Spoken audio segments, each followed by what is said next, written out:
Hello, everyone, and welcome to this new episode. In today's episode, we are going to talk about quantum superposition. This is a very famous topic in quantum mechanics that was initially introduced by the great physicist Richard Feynman. But before we jump into the details of the topic, let me introduce myself. I am a PhD candidate in theoretical physics, and if you are interested to learn more about theoretical topics in physics, make sure to stay tuned because every week we are publishing a new episode. Now, without further ado, let's jump into the topic.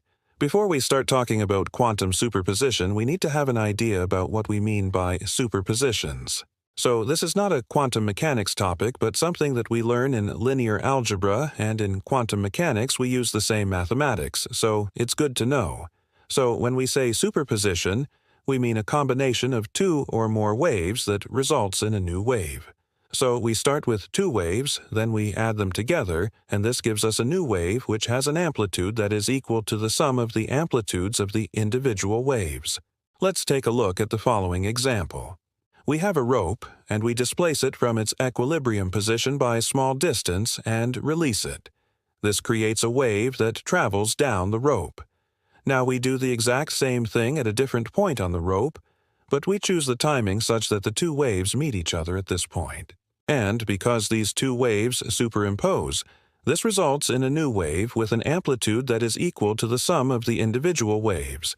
And in this case, it is 0. One interesting thing that happens here is that this new wave, which is the result of the superposition, does not resemble either one of the original waves. And this is a very important concept to understand. The new wave is a linear combination of the original waves, and this linear combination can be written as a complex number. And because this complex number has two real and one imaginary part, it can point into any direction in this plane.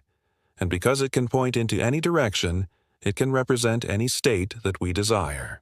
In quantum mechanics, we call this a vector, and this vector points into the direction of the state.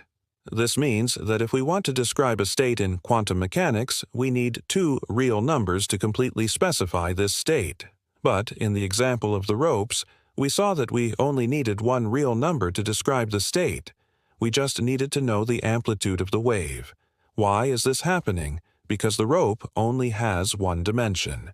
If we want to describe a state in one dimension, we only need one real number, whereas in 3 dimensions, we need 3 real numbers.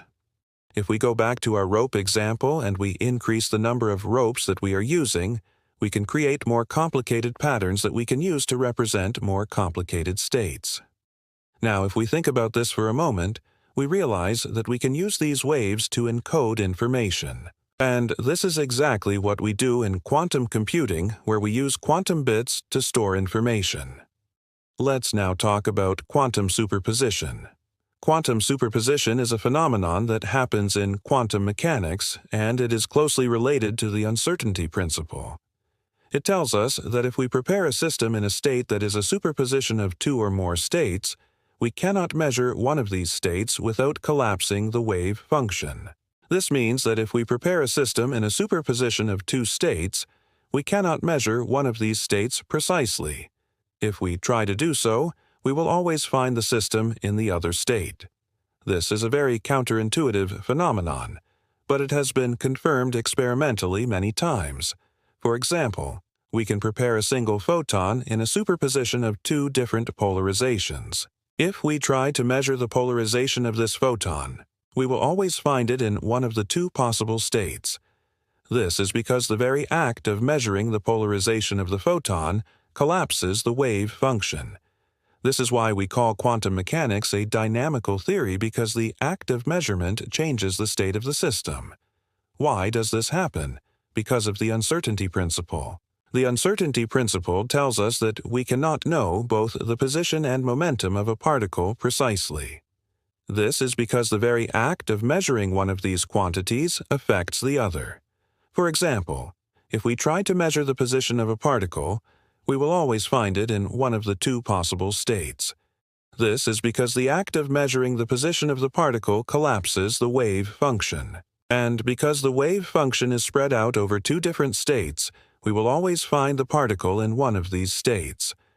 This is why we call quantum mechanics a dynamical theory, because the act of measurement changes the state of the system.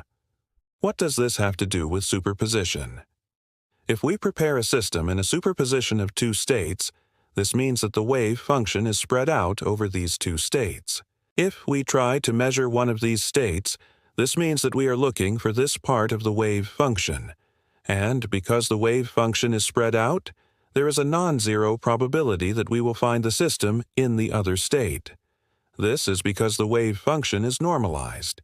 This means that the total probability of finding the system in either one of the two states must be equal to 1. Therefore, if we find the system in one of the two states, the probability of finding it in the other state must be 0. So if we prepare a system in a superposition of two states, we cannot measure one of these states precisely.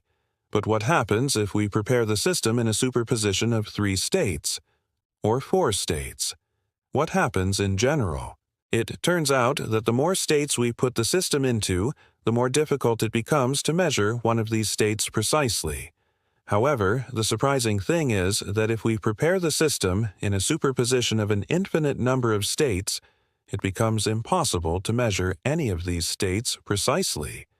And this is the essence of quantum superposition. This is why we call quantum mechanics a dynamical theory, because the act of measurement changes the state of the system. In classical mechanics, this is not the case. If we prepare a system in a superposition of two states, we can measure one of these states precisely without affecting the other. This is because in classical mechanics there is no uncertainty principle. This is all for today. Thank you very much for watching.